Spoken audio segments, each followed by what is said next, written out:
Gradually overcoming your fear of failure. Personal question: is it possible that you already know everything you need to know to be successful in your business, but something other than knowledge is holding you back? If it's as simple as the mechanics of online marketing, setting up websites, and so forth, you can always hire someone to do that part for you. But if it's a lack of confidence, or fear of failure that's holding you back, then it's up to you to squash that particular bug, or at least quarantine it to the furthest corner of your house. And if the thought of failing is enough to keep you from starting your online empire, then welcome to the club.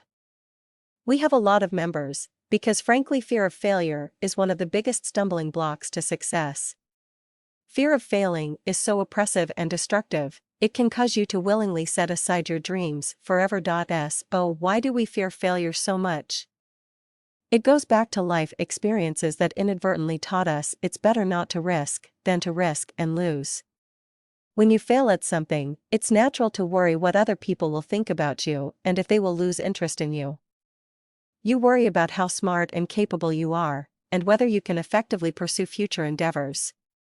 In fact, when you fear failure, you're actually worried about an entire host of possible outcomes, most of which will never come to pass no matter how many times you fail. But the mind isn't rational, and simply talking yourself out of being afraid doesn't work any better than trying to manifest an iron will. The secret to overcoming fear of failure?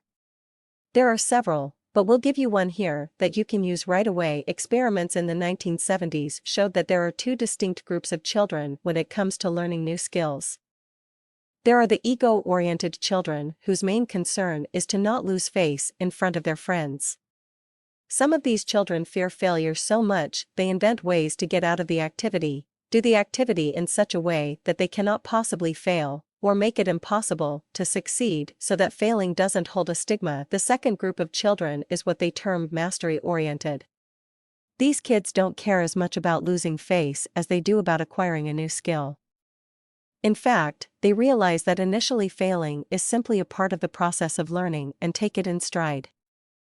These kids are happier and succeed much faster than those who fear failing. Thus, if you can change your focus to acquiring a new skill and deciding that no matter what happens along the way, you're going to enjoy the process, you are on the way to overcoming your fear of failure. You might start small with something that doesn't hold a great deal of significance, such as learning a new game. Let's say you're going to take up billiards for the first time in your life. Your focus would be on learning how to hold and shoot the cue, the angles to use, the rules of the game, and so forth.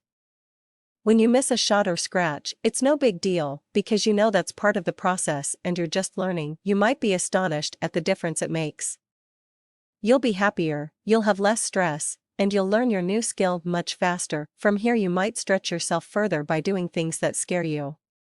For example, if you're a shy person, you might ask 15 strangers a simple question: do you have the time, in the space of 30 minutes? Note how you feel after the exercise. Odds are you'll not only have conquered a fear of talking to strangers, you'll also get a boost of confidence.